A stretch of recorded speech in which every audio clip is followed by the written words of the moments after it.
তোমরা যারা নামাজ আদায় করো না, নামাজ কঠিন কিছু তো নয়। আমি তোমাকে কি নামাজের একটা নমুনা বলবো? দেখো নামাজ কি জিনিস। আল্লাহু আকবার বললে, তুমি সানা পড়লে, আউযু বিল্লাহ পড়লে, বিসমিল্লাহ পড়লে, আলহামদুলিল্লাহ রাব্বিল আলামিন মানে সূরা ফাতিহা পড়লে, সঙ্গে যে কোনো একটা সূরা হইলেই হলো, সঙ্গে যে কোনো সূরার বড় একটা আয়াত হইলে হইলো, অথবা ছোট ছোট 3টা আয়াত হলে চলবে। আমি কি তোমাকে ছোট 3টা আয়াত পড়ে শোনাবো? আউযু বিল্লাহি মিনাশ শাইতানির রাজীম, ওয়াল মুরসালাতি উরফা ফাল আসিফাতি আসফা। 2 আয়াত হয়ে গেছে। আল্লাহু আকবার। এরকম ছোট 3টা আয়াত পড়লেই হবে। قل هو الله أحد الله الصمد لم يلد ولم يولد ولم يكن له كفوا أحد।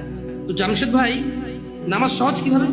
আমি তো শুধু আলহামদুলিল্লাহ সূরা পারি আর কুল হুল্লাহ পারি, আর কিছু এখন পারি না। তো ঠিক আছে, তুমি প্রথম রাকাতে আলহামদুলিল্লাহ সূরা পড়ো, রুকুতে যাও।